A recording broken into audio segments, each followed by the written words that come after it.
Hello, I'm Chrissy Seaton. Today's video is called Noahides and Hanukkah. Our behaviour affects those that are around us, and I'll talk more about that during the video. But the important thing about Hanukkah is that Noahides can learn a lesson from this wonderful story.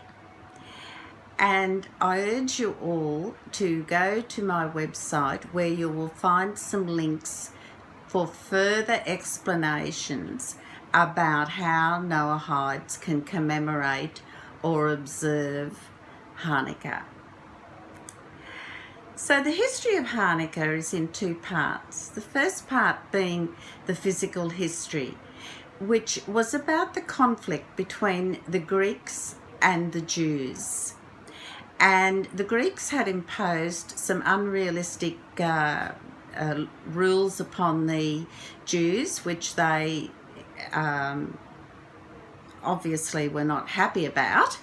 And eventually these restrictions led to a conflict between the Jews and the Greeks. Eventually, the Jews were victorious and defeated the Greeks, which in itself is a marvellous miracle alone. However, the second great miracle, and the one that is celebrated more than the actual physical victory, is called the spiritual history. And that revolves around the menorah, which you have probably heard of or have seen. So what happened was that during the time the Greeks were prevailing upon the Jews, they had defiled the temple. The oils used for the lamp were all defiled, so therefore they couldn't be used. After the conflict, after the defeat of the Greeks, when the Jews returned into the temple, they miraculously found one container of pure, undefiled oil. Now that was only enough for one day, would only burn for one day. But the miracle is that burned for 8 days. And that 8 days, that miracle that continued for 8 days, was able to allow the Jews to refine and purify more oil, new oil for the temple. So what's the significance of this spiritually? Well, the emphasis is that the physical body is overshadowed by our spiritual essence, by that part of us within, our spirituality, our soul. And that is the important thing for us to concentrate on. It is how we affect those around us. That is the important thing. I'm sure you have all learnt how if one candle is lit in a darkened room, it eventually illuminates the whole room. And that's how we should think of ourselves, that we should be a light. We should lead by example, lead by our behaviour to create a good and positive influence, to make a better world.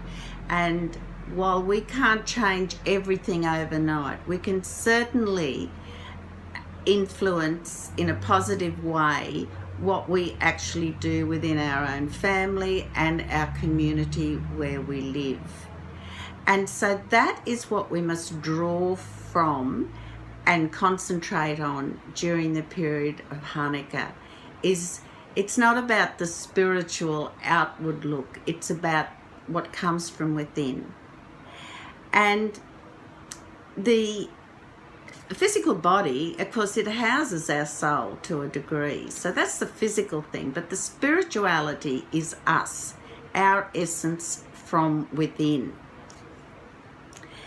And during this particular time of Hanukkah, we also encourage charity and kindness. So within our family, we encourage especially the children and the young people to do acts of kindness, and to certainly donate money to an appropriate charitable organisation, or it could be a family in your community, something that is close to home. It's quite acceptable to donate to that.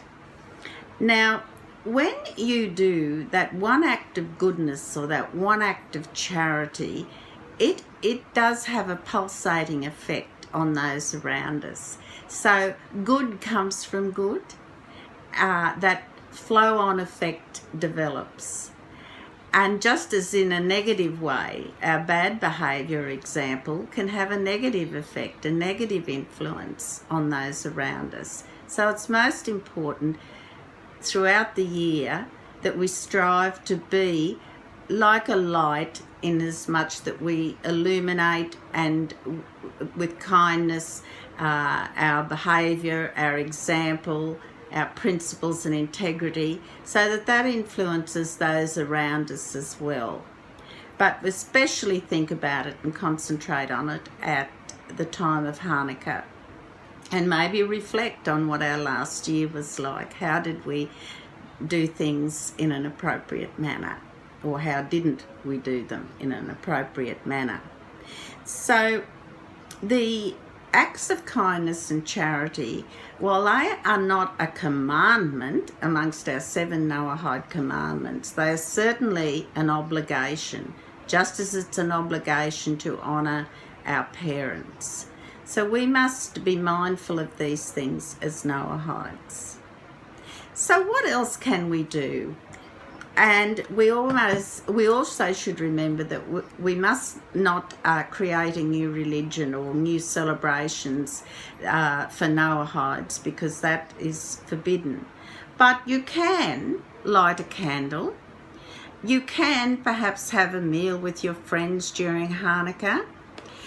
Some people have the custom of giving children coins called gilp, and but from those coins that you give the children, they must, or they're strongly urged to give 10% at least of that to some charity, to put it in a coin box or a container for charitable works.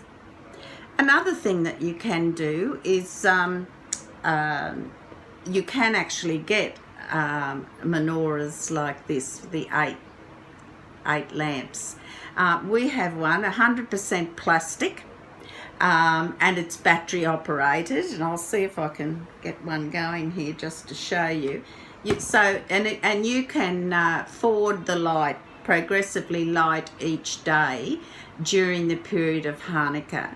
And we like to have this on our dining room table, and whenever we eat during that period of time, have family meals together, then we certainly light up our plastic menorah. You can have it flashing. I'm sure you can buy these in lots of different places around the shops and things. Possibly a good judo bookshop or something would have them, but I was lucky enough to get this one. It is only plastic, but it doesn't matter.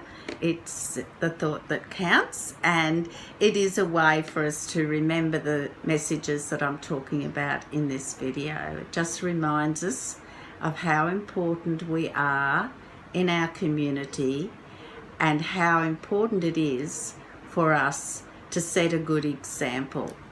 Please go to my website where you will find all the links to more information about how we can commemorate Hanukkah, and there's even recipes, special foods you can have, all manner of things, and those links are to asknoah.org. So please be a light in your community and to your fellow man and family. And don't forget to subscribe to my channel, leave a comment, and God bless. Bye for now.